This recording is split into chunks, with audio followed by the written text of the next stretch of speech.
আপনারা দেখছেন পজিটিভ বার্তা platform. Think positive, be positive. নমস্কার, পজিটিভ বার্তার পর্দায় আপনাদের আবারও অনেক অনেক স্বাগত। আমরা চলে এসেছি আবারও একটি নতুন অনুষ্ঠান নিয়ে। আজকে আমাদের টক শোতে উপস্থিত আছেন একজন বিশেষ অতিথি, যিনি একজন শিক্ষক। শিক্ষক শুধু পাঠদান করেন না, তিনি সমাজের গঠনের কারিগরও বটে। একজন প্রকৃত শিক্ষক জ্ঞানের আলো ছড়িয়ে দেন, আমাদেরকে ভালো মানুষ হিসাবে গড়ে তোলেন।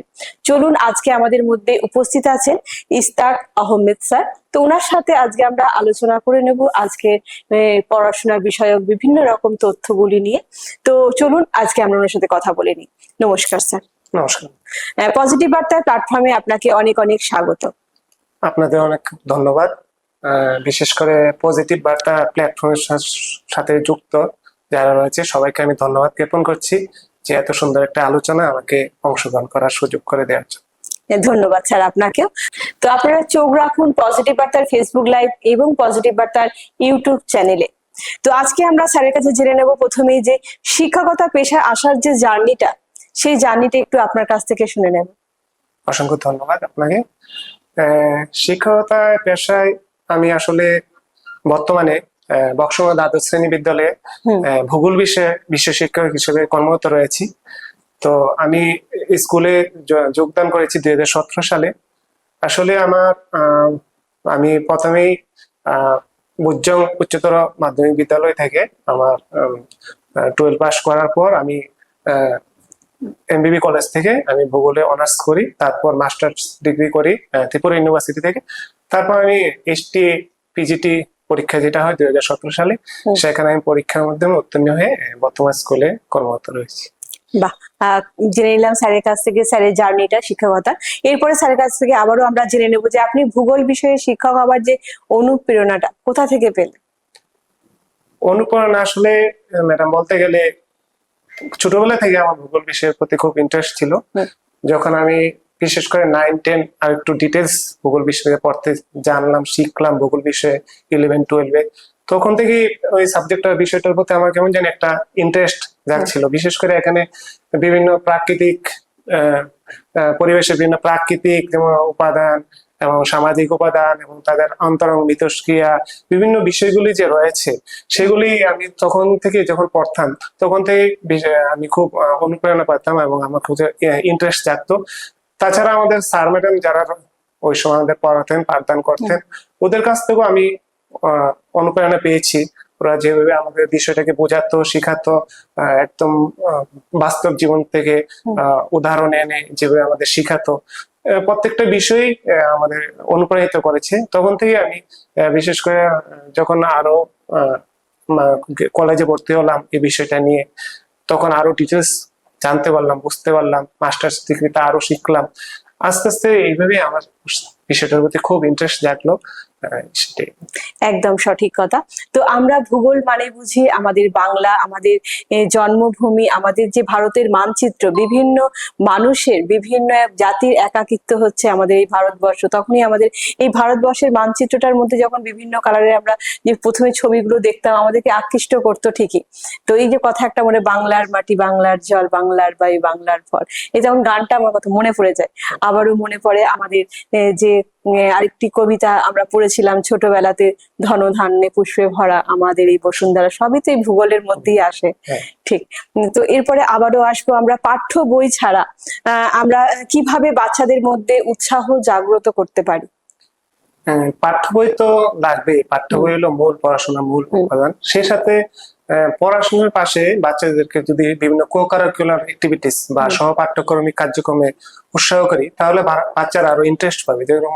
যেমন খেলাধুলা রয়েছে, গান বাজনা, নাচ গান বা পেন্টিংস, এই ব্যাপারগুলোতে যদি দেখুন, খেলাধুলা যদি ও উৎসাহিত হয় তাহলে যেমন দৈহিক বিকাশ হবে, মানসিক বিকাশও হবে। সেই সাথে খেলাধুলা কি হয়, সবাই একসাথে খেলাধুলা করে, একটা টিম স্পিরিট জন্মায়, গ্রুপ অ্যাক্টিভিটি স্পিরিট জন্মায়। হ্যাঁ, একজনকে আরেকজন সহযোগিতা করার যে এই গুণগুলি আছে, এগুলি খেলাধুলার মধ্যে জন্মাতে পারে। তো পাঠ্যক্রম বাদও বিভিন্ন যে দিবসগুলি পালিত হয় বিদ্যালয়ে, হ্যাঁ, যেরকম যেমন কিছুদিন আগে আমাদের গেল 15ই আগস্ট। 15 আগস্ট, এই সমস্ত দিবসগুলিতে যাতে ওরা খুব স্বতঃস্ফূর্ত ভাবে এবং পজিটিভলি পার্টিসিপেট করে, সে সাথে ওদের যেমন 15 আগস্ট থেকে ওদের দেশাত্মবোধক অনেক কিছু জ্ঞান শিক্ষা তারা পেতে পারে। তারপর যেমন বিশ্ব পরিবেশ দিবস, সেখানেও যদি পার্টিসিপেট করে, হ্যাঁ, যেমন স্বচ্ছতা অভিযান, হ্যাঁ, সেখানে যদি পার্টিসিপেট করে, সেটা মানে শুধু যে পাঠ্যক্রমে তো করতে হবে, সে সাথে বিভিন্ন কো-কারিকুলার অ্যাক্টিভিটি যেগুলি রয়েছে সেগুলো যদি উৎসাহ করি ওদেরকে, তাহলে বিভিন্ন যে সামাজিক গুণগুলো আছে সেগুলো ওদের মধ্যে বৃদ্ধি পাবে। একদম ঠিক, একদম ঠিক কথা বলছেন। বিভিন্ন যে ধরুন আমাদের এই 15 আগস্ট গেল, বা 26 জানুয়ারি যেটা আছে, 23 জানুয়ারি যেটা আছে, বা আমাদের 5 জুন যে আমাদের বিশ্ব পরিবেশ দিবস আছে, এই যে বিভিন্ন যে আমাদের মেন যে দিনগুলো, সেগুলো যদি নিয়ে ওদেরকে আমরা প্রোগ্রাম করি এবং ওই দিনগুলো সম্বন্ধে যদি ওদেরকে আমরা বোঝাই, তখন কিন্তু ওই দিনগুলো সম্বন্ধে, কেন এই দিনগুলো আমরা পালন করছি বা কেন দরকার দিনগুলো পালন করা আমাদের, হ্যাঁ, তো সেগুলো কিন্তু খুবই তাদের জন্য দরকার, এবং তাদের ব্রেনের বিকাশের সঙ্গে সঙ্গে তারা জানতে পারে আমাদের পৃথিবীর কথা, আমাদের দেশের কথা জানতে পারে। সে সাথে আরেকটা কথা বলতে চাই, অবশ্যই, যে আমিও এটা করি, মানে সমাজে যারা সাকসেসফুল ব্যক্তিরা আছে তাদের জীবনী সম্পর্কে যদি মানে কিভাবে সাকসেস হয়েছে, কি প্রতিবন্ধকতা গুলি এসেছিল, ওরা কিভাবে ওটাকে পার করেছে, কিভাবে সাকসেস হয়েছে, যেমন আমাদের রাজ্যে আছে দীপা কর্মকার, হ্যাঁ, এরকম যদি আমরা তুলে ধরি তাহলে ওরাও অনুপ্রেরণা পাবে। একদম তাই। হ্যাঁ, তাছাড়া সবাই যে পড়াশোনায় ভালো হবে সেটা না, কেউ খেলাধুলায় ভালো হতে পারে, কেউ পেন্টিং ভালো হতে পারে, তো সেই সাথে সেই বিষয়গুলো তো আমাদের উৎসাহ ওদের। একদম একদম সঠিক কথা বলেছেন। সবাই কিন্তু পড়াশোনায় ভালো হবে এমন কোনো কথা নাই, কেউ হয়তো খেলাধুলায় ভালো, কেউ হয়তো খুব ভালো পেন্টিং করে, কেউ খুব ভালো গান করে, কেউ খুব ভালো নাচ করে। এগুলো নিয়েই যদি আমরা গার্জেনরা ওদের মধ্যে একটু উৎসাহ দিয়ে আর একটু সামনের দিকে এগোনোর পথটা করে দিই, তাহলে কিন্তু ওরা জীবনের লক্ষ্যে পৌঁছাতে পারে। ঠিক, ধন্যবাদ আবারও স্যার আপনাকে। তো এরপর আবারও আমরা আসবো স্যারের কাছে আবারও একটি প্রশ্ন নিয়ে। ক্লাসে বাচ্চাদের পড়ার আগ্রহ বাড়ানোর জন্য আপনারা কি ধরনের কার্যক্রমগুলি করে থাকেন, একটু জেনে নেবো আপনার কাছে। আসলে ক্লাসে পড়া বাচ্চাদের আগ্রহ বাড়ানোর জন্য ইন্টারাকশনটা খুব দরকার। আমি ক্লাসে গেলাম, গিয়ে শুধু আমার কথাটাই বলতে থাকলাম, ওদের কাছ থেকে শুনলাম না, তাহলে সেটা একঘেয়েমি হয়ে যাবে, হ্যাঁ, ওয়ান ওয়ে লার্নিং হয়ে যাবে, সেটা না। ওদেরকে মানে সুযোগ করে দিতে হবে, সুযোগ করে দেই, আমি যেটা চেষ্টা করি ক্লাসে গিয়ে, যে ওদের থেকে কোনো একটা পড়ার ব্যাপারে জানার জন্য কোনো একটা আনসার আমি ডাইরেক্ট না বলে ওদের কাছ থেকে বিভিন্ন এক্সাম্পল বা দিয়ে দিয়ে কিভাবে আনা যায় ব্যাপারটা, সেদিকে আমি লক্ষ্য রাখি। এবং আমি এটাও চেষ্টা করি যে ক্লাসে যারা ভালো স্টুডেন্ট রয়েছে তারা তো ভালো জানে, কোশ্চেন গুলি করলে পারবে। আমার টার্গেট থাকে যারা একটু পিছিয়ে পড়ে রয়েছে ওদেরকে যদি আমি কোশ্চেনটা করতে চাই, ওদেরকে এঙ্গেজ করতে চাই, হ্যাঁ, ওদেরকে যদি এঙ্গেজ করে তারপর দেখবেন ওরাও ইন্টারেস্ট পাবে, আর যারা ভালো রয়েছে তারা তো ইন্টারেস্ট পায়, তো ক্লাসরুমে এনভায়রনমেন্টটা কিন্তু খুব ভালো হবে। তো আমি যদি যারা পিছিয়ে রয়েছে ওরা যদি ডাইরেক্ট আনসারটা নাও দিতে পারে, মানে বিভিন্ন এক্সাম্পল, বাস্তব বিভিন্ন এক্সাম্পল দিয়ে দিয়ে বিভিন্ন বাড়ির কথা বা এরকম করে করে আনসারটা নিয়ে আসার চেষ্টা করি। তো এরকমই সবসময় শিক্ষক এবং শিক্ষার্থীদের মধ্যে ক্লাসে সবসময় ইন্টারাকশন থাকতে হবে, যেটা আমি চেষ্টা করি। ইন্টারাকশন হলেই ক্লাসরুম এনভায়রনমেন্টটা খুব ভালো হবে। একদম ঠিক। আবারও এর মাঝে বলবো যে হ্যাঁ, বাচ্চাদের যে এই অগ্রগতির জন্য এবং যেসব বাচ্চারা পিছিয়ে আছে, সেই ক্ষেত্রে বলবো যে একজন বাচ্চার পড়ুয়া এবং একজন টিচার এবং একজন গার্জিয়ান যদি এই ট্রায়াঙ্গেলটা যদি সুন্দর থাকে এবং মজবুত থাকে, তখন একটু বাচ্চা সুন্দরভাবে এগিয়ে যেতে পারে। বর্তমান যে শিক্ষা ব্যবস্থা, মানে যেটা আমাদের বলা হয় বিভিন্ন ট্রেনিং এ বা যে লার্নার সেন্ট্রিক, মানে যে যারা শিক্ষার্থী রয়েছে তাদেরকে কেন্দ্র, ওরাই অ্যাক্টিভ, আমরা পেসিভ, হ্যাঁ, ওদেরকে সবসময় উৎসাহিত করতে হবে যাতে তারা এঙ্গেজ, অ্যাক্টিভলি পার্টিসিপেট করে, বিভিন্ন ক্লাসের কোশ্চেন হোক, বিভিন্ন কর্মকাণ্ড হোক, তাদেরকে অ্যাক্টিভ, আমরা পেসিভ, এরকম একটা চিন্তাধারা নিয়ে মানে ক্লাসরুম চালাতে হবে বা এগিয়ে নিয়ে যেতে হবে। একদম ঠিক। অনেক ধন্যবাদ স্যারকে। আমরা আবারও আসবো যে বর্তমানে জলবায়ু পরিবর্তন আমাদের জীবনে খুব প্রভাব ফেলেছে, তো এই বিষয়ে আপনার কাছে একটু জেনে নেব। জলবায়ু পরিবর্তন বা ক্লাইমেট চেঞ্জ বিষয়টা তো এখন একটা বার্নিং ইস্যু। একদম, এটা তো আপনারা বুঝতেই পারছেন যে বর্তমানে কি হারে তাপমাত্রা বৃদ্ধি পাচ্ছে, হ্যাঁ, যে বিভিন্ন যে গ্লোবাল ওয়ার্মিং যেটা বিশ্ব উষ্ণায়ন, হ্যাঁ, সেটা বেড়ে চলছে, হ্যাঁ, তাপমাত্রা। তো সেই সাথে এই গ্লোবাল ওয়ার্মিং এর কারণে কিন্তু দেখা যাচ্ছে যে বিভিন্ন যে আমাদের আন্টার্কটিকা বা মেরু অঞ্চলে যে বরফগুলি রয়েছে সেগুলি কিন্তু আস্তে আস্তে গলতে শুরু করছে, এবং সেই সাথে সি লেভেল, হ্যাঁ, বা সমুদ্র যে স্তর সেটা কিন্তু আস্তে আস্তে বৃদ্ধি পাচ্ছে। সেটা একটা খুবই চিন্তার বিষয়। আবার যে বিভিন্ন সময় যে এক্সট্রিম ইভেন্ট গুলি রয়েছে আবহাওয়ার, হ্যাঁ, যেমন ফ্লাড বলুন, ড্রট বলুন, মানে বন্যা, খরা, আকস্মিক প্রচন্ড বন্যা হয়ে যাচ্ছে, আবার দেখা যাচ্ছে জলের অভাবে খরা হয়ে যাচ্ছে। পাহাড়ি অঞ্চলে এখন আপনারা দেখতে পাচ্ছেন গত কয়েকদিন আগে হয়েছে যে ক্লাউড বাস্ট বা মেঘ, যে হঠাৎ করে আকস্মিক বৃষ্টি হয়ে হঠাৎ করে বন্যার মতো পরিস্থিতি হয়ে যায়, হঠাৎ করে বিশাল পরিমাণ মানে জল এসে কিভাবে ক্ষতিগ্রস্ত করছে।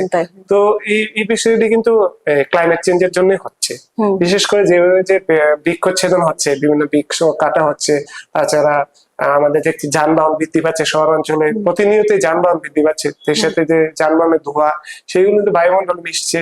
তো সেটা কি করছে, আমাদের যে সূর্য থেকে যে আপনার উষ্ণতাটা আসছে সেটা ঊর্ধ্ব আকাশে উঠতে দিচ্ছে না, এটা ধরে রাখছে। তো সেই জন্যই গ্লোবাল ওয়ার্মিং হচ্ছে, আর সেটা একদম খুবই অ্যালার্মিং, সেটা তো বলার অপেক্ষা রাখে না। ঠিক, একদমই তাই। তো এর থেকে বেরোতে গেলে আমাদের কি করা উচিত যদি স্যার একটু আমাদের বলেন। এর থেকে বেরোতে গেলে আমাদের অবশ্যই ম্যাডাম, বিশেষ করে আমি যে এজ এ টিচার, আমাদের বা আমরা যারা টিচার রয়েছি সবাই আমরা চেষ্টা করি যে বাচ্চাদেরকে উৎসাহিত করতে, হ্যাঁ, বিভিন্ন বৃক্ষরোপণ কর্মসূচি আমরা পালন করি। বৃক্ষরোপণ তো একদম এর বিকল্প কোনো নেই, একদম তাই, বৃক্ষরোপণ করতে হবে।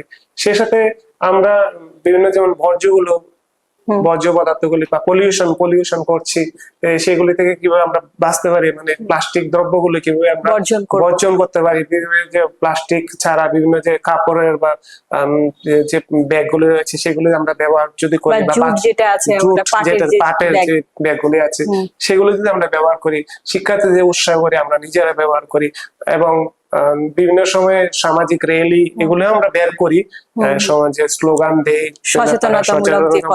অভিযানগুলি এগুলো আমরা করি, বা আমরা স্টুডেন্টদের নিয়ে বিভিন্ন অ্যাওয়ারনেস প্রোগ্রাম করি। তো এগুলিকে করতে হবে, এবং অবশ্যই বৃক্ষরোপণ আমাদের অবশ্যই করতে হবে। তো এরই মাঝে আমাদের প্রেসিডেন্টের দূরদৃষ্টি ও নেতৃত্বে যে সারা রাজ্যে 1 বছরে 1 কোটি গাছ রোপণের যে মহৎ উদ্যোগ গ্রহণ করা হয়েছে, তা নিঃসন্দেহে একটি ঐতিহাসিক পদক্ষেপ। পরিবেশ রক্ষার সঙ্গে সঙ্গে এটি একটি সবুজ ভবিষ্যতের দিকে এগিয়ে চলার প্রতীক। এই প্রকল্পে মহিলা উদ্যোক্তা, মিডিয়া ফোরাম, শিক্ষার্থীরা সহ নানা শ্রেণীর মানুষ একযোগে কাজ করে চলেছেন। এই উদ্যোগকে এক সামগ্রিক সামাজিক আন্দোলনে পরিণত করা হয়েছে। সবুজে ঢেকে যাক আমাদের রাজ্য, শাসনিক প্রকৃতি আরেকটু প্রাণ ভরে, এই হোক আমাদের অঙ্গীকার। চলুন আমরা সকলে একত্রিত হয়ে একটি সবুজ পৃথিবী গঠন করি। ধন্যবাদ। তো এই মাঝেই বলবো যে এই যে আমরা আমাদের স্যার প্রেসিডেন্ট যিনি নিয়েছেন পদক্ষেপ, এই বিষয়ে আপনি কি বলবেন? এটা তো খুবই ভালো উদ্যোগ, মানে গাছ তো লাগাতে হবে, পরিবেশকে বাঁচাতে হলে গাছ লাগানোর কোনো বিকল্প নেই। একদম। তো বিশেষ করে সবুজায়নের প্রতি আমাদের গুরুত্ব দিতেই হবে। তো আমি বলবো এটা আমি খুবই যে এবং আমাদের পৃথিবীকে রক্ষা করতে গেলে বা আমাদের আগামী প্রজন্মকে একটি সুন্দর পৃথিবী উপহার দিতে গেলে আমাদের এই পদক্ষেপ আমাদের সকলকে নিতে হবে। অবশ্যই, এটা কোনো বিকল্প নেই। ধন্যবাদ স্যার আপনাকে। আমরা আবারও আসবো যে মানচিত্র ব্যবহার শেখা আজকের দিনে কতটা জরুরি। এই মানচিত্রের যে বিভিন্ন বর্ণনাগুলি বাচ্চাদেরকে আমরা স্কুলে অনেক রকম ভাবে শেখাতে পারি, তো এগুলো কিভাবে আমরা এগিয়ে নিয়ে যাবো তাদেরকে? মানচিত্র তো ম্যাম ভূগোলের একটি অঙ্গ একটা, হ্যাঁ, এটা একটা খুবই উৎসাহিত করা দরকার। বিশেষ করে এখন সবাই মানচিত্র ব্যবহার করে। কিভাবে আমরা কোনো জায়গা না পেলে, খুঁজে না পেলে, যে কোনো শহরে গেলাম, কোনো খুঁজে না পেলে আমরা গুগল ম্যাপের সাহায্য নিচ্ছি। তো এই গুগল ম্যাপটা তো মানচিত্রের একটা অঙ্গ। অবশ্যই। তো এইভাবে আমাদের কিভাবে মানচিত্র ব্যবহার করে আমরা বিভিন্ন জায়গা লোকেট করতে পারবো, কোন জায়গায় কি আছে, বা কোন কোন খনিজ সম্পদ গুলি কোথায় আছে, কোন শহরগুলি কোথায় আছে। হ্যাঁ, সেই ক্ষেত্রে তো মানচিত্র কোনো বিকল্প নেই। হ্যাঁ, মানচিত্রের মাধ্যমে আমরা স্টুডেন্টদেরকে ধারণা দিতে পারবো যে ওইটা পশ্চিম দিকে, এটা পূর্ব দিকে, দিকের ধারণাটা কিন্তু মানচিত্র বিভিন্ন স্কেল, সেটা কিন্তু মানচিত্রের মাধ্যমে থেকে আসে, যে আমাদের কোন রাজ্যটা কোন দিকে আছে, কিভাবে আমরা যেতে পারবো, বা কোন অঞ্চলটা কোন দিকে আছে, আমরা যাওয়ার উপায়গুলো কি, সেগুলি আমরা মানচিত্রের মাধ্যমে কিন্তু বাচ্চারা শিখতে পারে। একদম একদম মানচিত্র সম্পর্কে তাদেরকে এই যে সাধারণ একটা বেসিক নলেজ সেটা আগে দিতে হবে। তারপরে আমরা তো এখন গুগল ম্যাপ, এটা আমরা সোশ্যাল মিডিয়াকে খুব ভালো ব্যবহার করছি, আমরা ব্যবহার করছি। একদমই তাই। অনেক ধন্যবাদ। আবারও আসবো যে নতুন প্রজন্ম কি পরিবেশ ও পৃথিবী সম্পর্কে কতটা সচেতন, একটু জেনে নেবো আপনার কাছ থেকে। নতুন প্রজন্ম একদম সচেতন দিয়ে সেটা বলবো না, সচেতন আমাদের করতে হবে। হ্যাঁ, বিশেষ করে আমি আমার স্কুলের একজন NSS programme officer, NSS programme বাচ্চারা বিশেষ করে ক্লাস 11-12 যারা আছে তারা যদি এনএসএস এ জয়েন করে, এটা তো নামই ন্যাশনাল সার্ভিস স্কিম, জাতীয় সেবা প্রকল্প, সেখানে ওরা জয়েন করতে পারে। সেখানে বিভিন্ন সামাজিক কাজকর্ম সম্পর্কে ওদের উৎসাহিত করা হয় সমস্যামূলক কাজগুলিতে, বা এনসিসি আছে, এখানেও পার্টিসিপেট করতে হবে পারে। মানে আমাদের দায়িত্বটা নিতে হবে এজ এ টিচার, আমি মনে করি আমাদের, কারণ বর্তমান ছোট রয়েছে, ওরা তো আর বহির্বিশ্ব সম্পর্কে এতটা সচেতন না। তো বিভিন্ন বহির্বিশ্বে কি ঘটছে না ঘটছে, কি নেগেটিভ কোনটা পজিটিভ, কিভাবে আমরা ওদেরকে আরো বিভিন্ন বিষয়গুলি সচেতন করার দায়িত্বটা কিন্তু আমাদের নিতে হবে। তো সেই বিভিন্ন যে কর্মসূচিগুলো আমি আগে বলেছি, হ্যাঁ, সেই কর্মসূচিগুলি যেমন স্বচ্ছতা, সাফাই, হ্যাঁ, গাছ লাগানো, এই কর্মসূচিগুলিতে আমরা ওদেরকে পার্টিসিপেট করার জন্য উৎসাহিত করতে হবে। ঠিক, একদম। আবারও আসবো যে ক্লাসরুমে কিভাবে শিক্ষার্থীদের মনোযোগ ধরে রাখা যায়, সেটা যদি একটু আমাদেরকে বলে। ক্লাসরুমে মনোযোগ ধরে রাখা যায়, যেটা আমি আগে বলেছি ম্যাডাম, মেইন হলো ইন্টারাকশন করতে হবে। তারপর আমরা আবার এখন বলা হচ্ছে যে ক্লাসরুমে যাতে ইউ শেপে বসায় ওদেরকে। ইউ শেপে বসলে কি হয়, মানে যদি সরাসরি না, আমরা প্রত্যেকটা বাচ্চার একটা টাইম নজর রাখতে, মানে দৃষ্টি রাখতে পারি। যেমন আগে আমরা বসতাম ফার্স্ট বেঞ্চি, সেকেন্ড বেঞ্চি, থার্ড বেঞ্চি, পেছনে বসলে কষ্ট, আমাদের দৃষ্টিতে অনেক সময় আসতো না ভাই। এখন বলছে না এরকম ইউ শেপে বসাও, তাহলে শিক্ষক ইজিলি মুভমেন্ট করতে পারবে, এবং সবাই ফার্স্ট বেঞ্চি পেলো, সবাই। এটা একটা ব্যাপার, যে কোনো শিক্ষার্থী কাছে সহজে চলে যেতে পারবো, কোনো সমস্যা নেই। বা কে একটু দুষ্টামি করছে বা কে না করছে আমার চোখে সহজে ধরা পড়বে। একদম। তো সেটি, মানে আমি যেটা বলতে যাচ্ছি যে কন্টিনিউয়াস বাচ্চাদের সাথে ইন্টারাকশন লাগবে।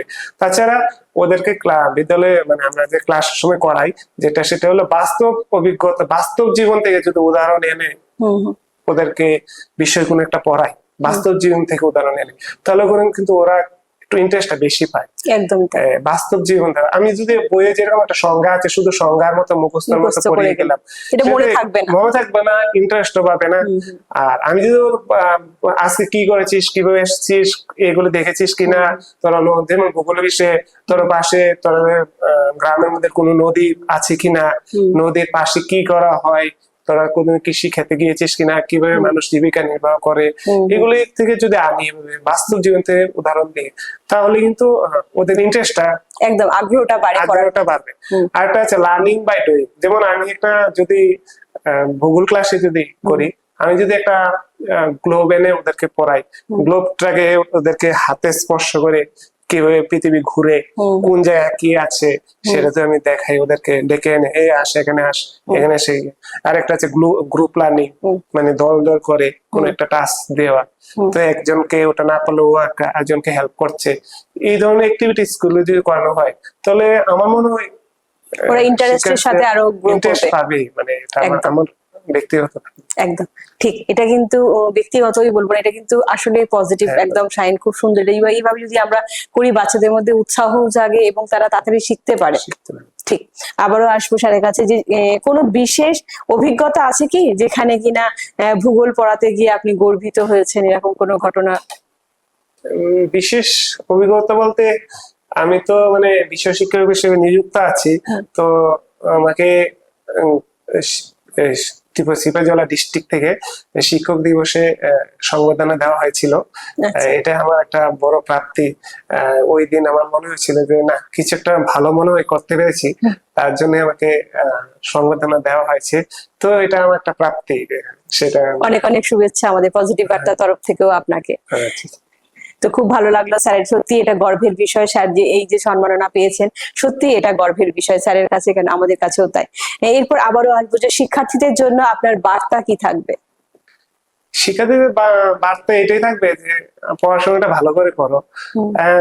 বিভিন্ন বর্তমান যে ডিজিটাল প্ল্যাটফর্ম বা সোশ্যাল মিডিয়ার যুগ, ঠিক আছে পুরোপুরি ডিজিটাল নির্ভর আমি হতে বলবো না, অবশ্যই ওটা হেল্প লাগবে। তোমরা টেক্সট বইটাকে ভালো করে পড়ার জন্য, মানে কনসেপ্ট ক্লিয়ার করার জন্য টেক্সট বইয়ের কোনো বিকল্প নেই। হ্যাঁ, অন্য প্ল্যাটফর্ম গুলো, ডিজিটাল প্ল্যাটফর্ম গুলো আছে, পড়বে।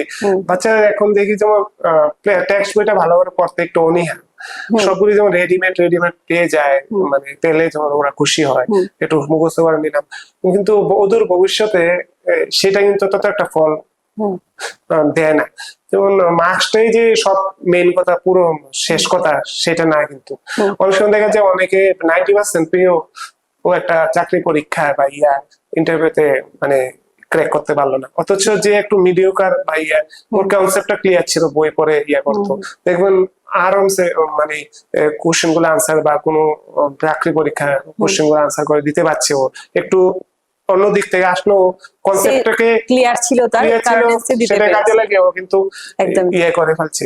তো আমি বলবো তোমরা কনসেপ্টটা মুখস্থ না করে কনসেপ্টটা ক্লিয়ার একদম তাই। করতে সবসময় চেষ্টা করবে। কনসেপ্ট আর বর্তমানে যে বিভিন্ন সামাজিক সমস্যাগুলি রয়েছে, যেমন নেশার একটা সমস্যা, অবশ্যই। বাল্য বিবাহ একটা সমস্যা, এগুলিকে আমাদের আরো সচেতন করতে হবে বাচ্চাদের, ওইদিকে যাতে বাচ্চা না ধাবিত হয়। আসলে এদিকে প্রবণতা দিন দিন খারাপ হচ্ছে, বেড়ে চলছে। তো ওরা যাতে ওইদিকে ধাবিত না হয়, ওরা যাতে পড়াশোনাটা বেশি থাকে, সামাজিক কাজকর্মে ওরা যুক্ত থাকে। আমি শিক্ষার্থীদের এটাই বলবো যে তোমাদের মেইন কথা কাজটাই হলো এখন পড়াশোনা করা, অন্যদিকে মন দেবে না। কিভাবে সমাজের উন্নতি করতে পারবে পড়াশোনা করে, সামাজিক কাজগুলিকে বিভিন্ন যেগুলো আছে, বৃক্ষরোপণ যেটা বললাম, সাফাই, এরকম যেগুলো আছে, বাল্য বিবাহ নিয়ে যে সচেতনমূলক কার্যক্রমগুলো হয় সেগুলিতে পার্টিসিপেট করবে, তাহলে তোমরা আশা করি তোমাদের ভবিষ্যতে ভালোই হবে। একদম ঠিক। এরপরে আবারও আসবো যে এই যে পড়াশোনার বিষয়ে আপনি বলেছিলেন যে বই পড়তে, পাঠ্য বইটা ভালো করে পড়তে, কিন্তু আমাদের বর্তমানে সোশ্যাল মিডিয়ার যুগে আমরা দেখি বাচ্চারা বেশিরভাগ মোবাইলের প্রতি আসক্ত হয়ে যায় এবং মোবাইল থেকে তারা অনেক কিছু কালেকশন করে নিতে পারে পড়ার বিষয়ের জিনিসগুলো। তো এটা বলবো কতটা ভালো বা কতটা খারাপ, আপনি কি বলবেন এই বিষয়ে? ভালো ভালো খারাপ দিক তো আছে মোবাইলে, এটা ডিপেন্ড করে শিক্ষক ও শিক্ষার্থী কিভাবে এটাকে ইউজ করছে। হ্যাঁ, এটা প্ল্যাটফর্ম তো যেমন ইউটিউব আছে বা যাই আছে, ও ভালোভাবেও ইউজ করতে পারে, ও খারাপ করে। ভালোভাবে ইউজ করলে তো যে কোনো টপিক সম্পর্কে সুন্দর সুন্দর এক্সপ্লেনেশন আছে, ওইখানে গিয়ে ও দেখতে পারে, প্লাস রিপিট করে করে টেনে টেনে বারবার ক্লিয়ার হলো না, আবার একটু টেনে আবার দেখতে পারেন, সেটা তো ভালোই। কিন্তু আবার খারাপ দিকটা আছে যে বিভিন্ন সময় অনেক সময় দেখা যায় যে বিভিন্ন সোর্স যেটা সত্যতা নেই, কিন্তু ওরা দেখে বিভিন্ন খবর দেখে ওরা ওটা সত্য মনে করে নিচ্ছে, একটা মিসকনসেপ্ট তৈরি করে নিচ্ছে, সেটা তো খারাপই। যে কোনো যদি তোমরা কোনো সমাজ সম্পর্কে মানে কোনো খবর শুনো, সেটার সত্যতা কোথায় সেটাও তোমরা কিন্তু যাচাই করে নেবে। যে কোনো একটা খবর পেয়ে নিলাম, সেটাই যে সত্য সেটা নাও হতে পারে, বিভিন্ন সোর্স এসে পড়ছে, এখন ভুল খবরও ছড়াচ্ছে। তো সেদিকে শিক্ষার্থীদের নজর দিতে হবে। আর ডিজিটাল প্ল্যাটফর্মটা তোমরা as a side helping hand হিসেবে, মেইন হলো তোমার টেক্সট বইটা, এটা ভালোভাবে পড়ো, কনসেপ্ট ক্লিয়ার করো, সেই সাথে এটা পাশে রাখো এটা। হ্যাঁ, তোমার হেল্পিং হ্যান্ড। আর বর্তমানে এখন বিভিন্ন রকম অনলাইন শিক্ষার যে ব্যবস্থাও চলে এসে, সেখান থেকেও বাচ্চারা পড়াশোনা করে। হ্যাঁ, এটা তো অনেক ভালো, অনেক ভালো প্ল্যাটফর্ম গুলো আছে, বিশেষ করে করোনার পর থেকে এটা গুরুত্ব যেমন আর একটু বেড়ে গিয়েছে। ওই সময় তো বাচ্চারা তখন স্কুলে আসতে পারছিল না, তো সেখান থেকে বিশেষ করে আমরাও এত হয়তো বা প্ল্যাটফর্ম গুলি সম্পর্কে জানতাম না। আস্তে আস্তে ওই সময় যেহেতু আমরা বাড়িতে বসেই ক্লাস করতে হয়েছে, তো প্ল্যাটফর্ম গুলি সম্পর্কে আমরাও জেনেছি। তো আমার মনে হয় আগেও ছিল, কিন্তু করোনার পর থেকে মনে হয় অনেক কিছু শিখিয়ে দিয়েছে করোনা শিখিয়ে আমাদেরকে। দিয়েছে, এবং এদিকে একটু ঝুঁকিটা মানে বেড়েছে আমাদের। বেড়েছে। এটা ভালো ভালো দিক আছে। একদম। তো আমাদের আলোচনা আজকে অত্যন্ত গুরুত্বপূর্ণ আলোচনা হলো, এবং সেই আলোচনায় আপনাদের কেমন লাগছে অবশ্যই জানাবেন, এবং আমাদের আগামী অনুষ্ঠানগুলো দেখার জন্য বলবো চোখ রাখতে পজিটিভ বার্তার ফেসবুক লাইভ এবং পজিটিভ বার্তার ইউটিউব চ্যানেল। আমাদের মধ্যে উপস্থিত স্যারকে জানাবো অসংখ্য অসংখ্য ধন্যবাদ স্যারের মূল্যবান সময় পজিটিভ বার্তা প্ল্যাটফর্মে দেওয়ার জন্য। তো আজকের মতো অনুষ্ঠান আমরা এখানেই সমাপ্ত করছি। ভালো থাকবেন, সুস্থ থাকবেন এবং পজিটিভিটির সঙ্গে থাকবেন। নমস্কার।